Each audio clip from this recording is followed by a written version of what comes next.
Lions failed to score on their first possession of the second half. Big Eric Taylor back in at defensive tackle for BC as Edmonton goes to work for the first time on offense here in the third quarter.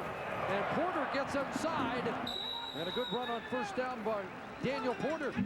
8 yards. Porter with 171 in a game last year against the Lions. One thing that the Lions we talked about have to clean up is their tackling. This is the first half.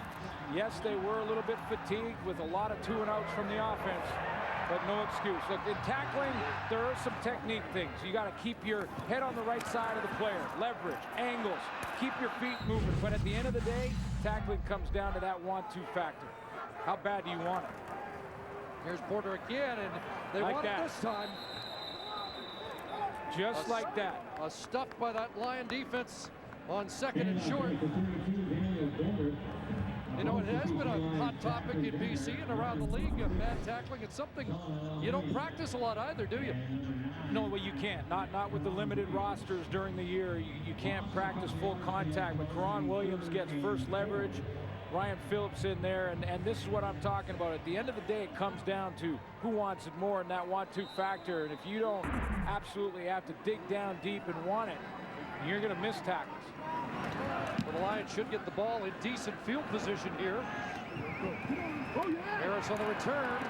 Cross midfield. Breaks it. Flag is down.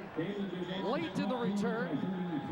Let's find out what that's all about. Andrew Harris with a good return that has Damon Duvall. All the balls in the air. Holding. BC number 46.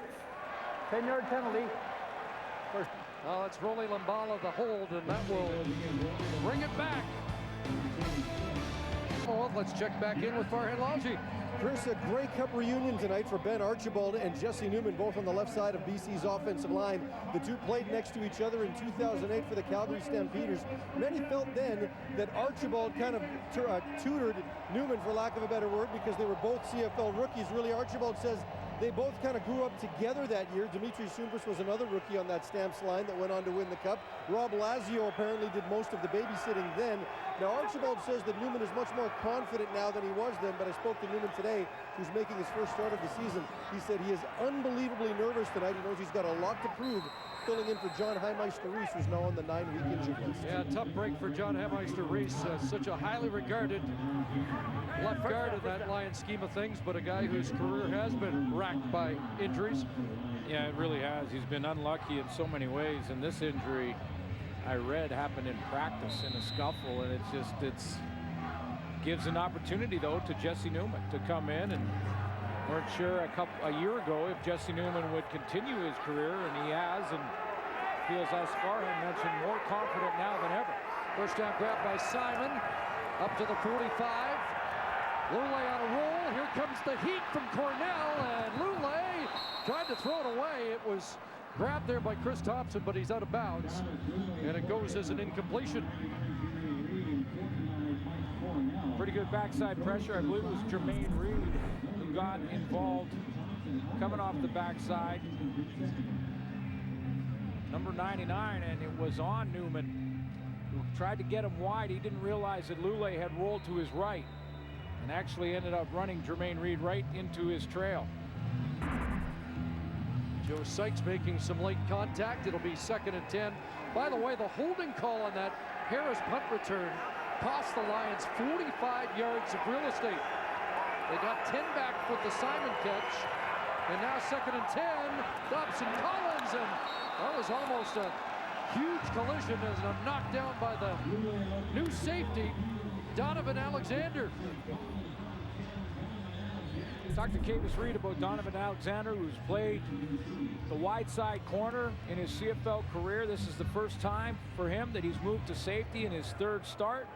And I said to him, I said, you know, we haven't talked much about him, and we both looked at each other, former DBs, and said, that's a good thing when you're playing safety. You get a couple of opportunities to make a play.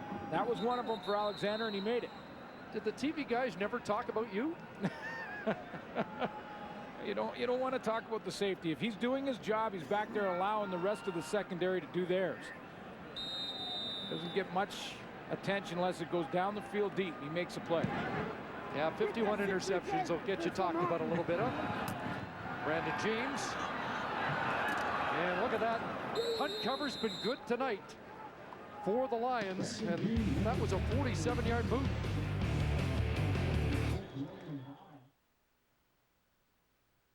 Yep, that's right. But that's right, yep. Shop at Safeways. Our sack tally is brought to you by Purelator, tackling hunger across Canada. Check. Winnipeg Blue Bombers lead the way, led by Odell Willis, who has 5 of the 13. Just 1 sack in this game by the BC Lions' Eric Taylor, who's playing on a bit of a bad leg. Eskimos back to work on offense, and the big man starts to roll. Jerome Messam, first down run. This was a stunt called by the Lions defensively that should have put Aaron Hunt right in the running lane of Jerome Messam, but he shows you how strong he is. Hunt's going to come this way. Watch number 90 loop around. He's right in the lane in perfect position, and Jerome Messam runs through the arm tackle of big Aaron Hunt at 280, 6'3". 11-yard run. That's his 5th carry for 10 yards or more already this season. Ricky Ray steps up in the pocket. Taylor in pursuit. Ricky Ray, another good run, and gets down before any contact in BC Lion territory. His longest run of the year is 27 yards. Big lane opens up through the middle. Ricky Ray, you mentioned earlier, Chris, had that big game the end of the year last year, 135 yards rushing, and he took some hits because of it, but look at that lane opened up down the middle. Eric Taylor gets pushed to one side and Aaron Hunt the other. And as soon as he saw any of the white jersey down the field, he got down quicker this year than he did last. Yeah, that slide's improving. Back into the hands of Messam. Now he turns it upfield, cut down by Dante Marsh. And the reason he hook slides quicker this year is because last year in that game he had 135, but he took some hits, and it was 56 for the BC Lions. Solomon Elimimian, in fact, knocking Ricky Ray out of the game, and he did not play the next week. Solomon Elimimian was fined for one of them. But he said this week when asked about that, and I'll quote Ricky Ray directly here, said, Solomon Elimimian really hammered it home in my mind that I've got a hook slide. Hammered it home, indeed. 2nd and 5, a backpedaling Ray throws it away as that play didn't develop the way he had designed. And it was Brent Johnson that got a little pressure, enough to force Ray when he didn't like what he saw and it started to break down, and just throw that away and save the loss. And that's 2nd or 3rd time now I've counted that the veteran Brent Johnson on a 2nd down play has been the difference. Still getting it done. Ball at the 45. Duvall and the punt team comes on, and he'll try to pin the Lions inside the 10 here. Oh, or a fake, and a good place to do it, and they make it work with Matt Bertrand, the fullback. Well, the Toronto Argonauts, the best in the league at the fakes, but in that situation, that point in the field, it's a pretty good place to gamble, isn't it? Yeah, and I love how they sell it. The Edmonton Eskimos sell this fake here. There's Matthew Bertrand here, but watch, there's Calvin McCarty there. Watch how they sort of talk to each other as if they're trying to pick up blocks. They're saying, I got that guy, you got that guy. And as they're talking, just to get the attention of the defenders, Bertrand rolls off, takes the snap, and is gone for the first.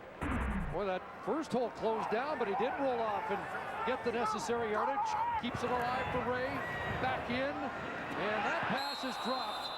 Darius Bowman's had his drop issues in the past, and that's what he should have had.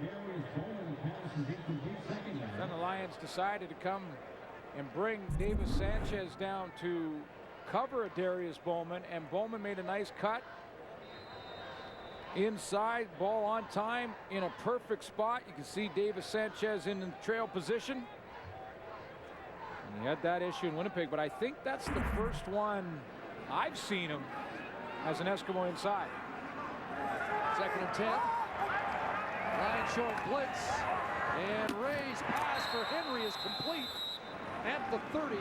It'll be short of the first down by 2 to 3 yards. But the fake gets Edmonton into field goal range.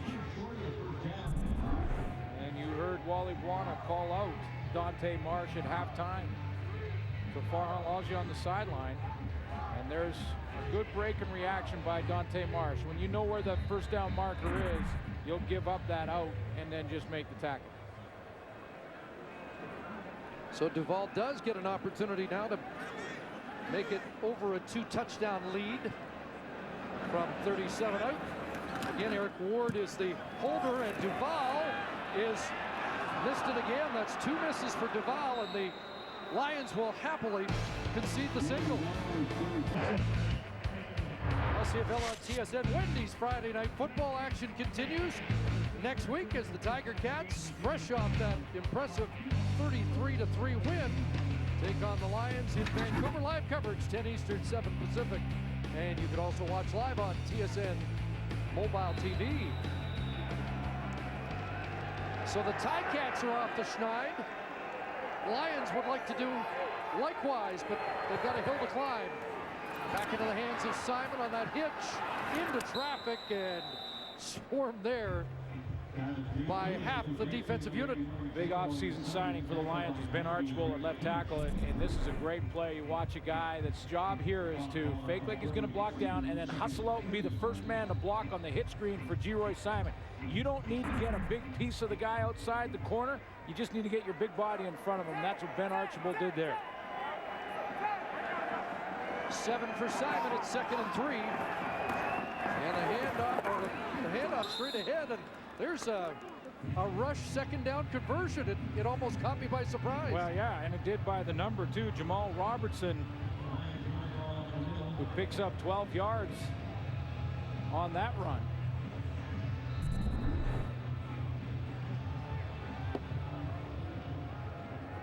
And Archibald with another good block off the edge to seal it on Greg Peach. So it's a first down at the 49. Robertson releases and takes the swing pass and tries to get outside. A flag down as Robertson's knocked out along the sidelines.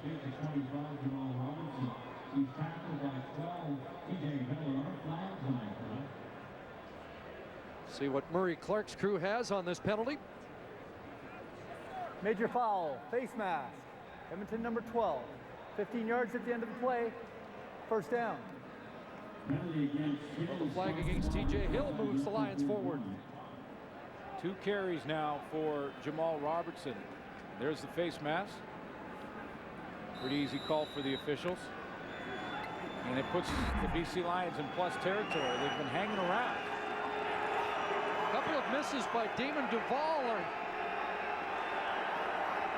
an opportunity for the Lions to get back in it. There's a nice play fake, and Jamal Robertson dancing into the secondary, crashing down to the Edmonton 20-yard line. Well, and the BC Lions have finally have a little confidence in their running game, and in situations, even if it's second down, they're going to Jamal Robertson, and it's paying off. I know that yesterday they talked about in game against Calgary, they were talked out of it with lack of production. But are you talked out of a passing play when a ball is dropped? You can't be. You got to stick with it, both pass and run. 19 yards. He came into the game with only 13. Lule to the sidelines. It's picked off. And away goes T.J. Hill. Lule trying to catch him. And how about the quarterback saving a touchdown? Cutting down Hill. Nevertheless, a huge turnover and a big defensive play by the Eskimos. 69 yards on the return for T.J. Hill. This is all about timing for Travis Lule, who's late on the release of this football. That extra hop is what cost him this play. Sean Gore was on the sideline, but he needs to get that ball out on about a 3 or 4 yard out a step earlier, but tremendous hustle to save a touchdown. Second interception of the year for T.J. Hill. And the third tossed by Lule this season. 15 men in the huddle. Edmonton, 10-yard penalty. Remains first down. Well, that'll back it off 10 as the Eskimos had 13 men out in the huddle. So a mistake there after a big turnover by the Eskimo defense.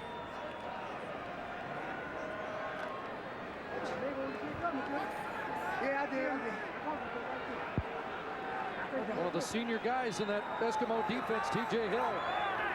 See what the Eskimos do with it. Ricky Ray under duress. Anybody there? And somehow he escapes. Then gets hit. Aaron Hunt and James Juracek bring him down. A little surprised that he just didn't dump it off to his running back. I believe it was Daniel Porter out of the backfield. He had a chance to. Porter's going to release. Right there, turn around, and right there I thought he was going to just dump it off. He must have saw Adam Letter trying to close in on Porter and then just tried to get what he could after that. A little shy of the 135 in their last game. But he has been a factor on the ground. Yes, he has.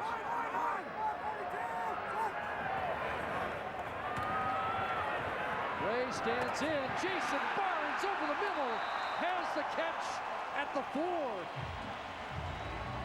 And the great Jason Barnes comeback story has another paragraph. Well, you're just going to see great pass protection here as they take advantage, the offensive line, of that natural gap, which will be the throwing lane for Ricky Ray. Solomon Elimimian's going to drop out of there. Ray has that great passing lane to throw in, and he's got Jason Barnes, Sacramento State, hooking up with Sacramento State over the middle in the key first down. You saying Ricky Ray's playing favorites? What a comeback here for Jason Barnes after nearly a career-ending injury, the ruptured spleen in Hamilton a year ago. Daniel Porter ducks inside. Touchdown! One in the air, one on the ground for Daniel Porter.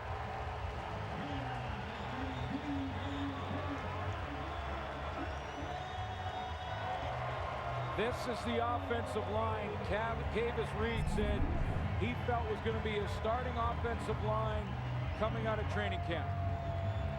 And then they lost Cliff Washburn to a hand injury. Brian Ramsey had a knee. They had to make some adjustments. They hang on there, played well in the first 2 games, well enough to win up front and get Ricky Ray in this offense rolling. But this whole line looks real solid tonight.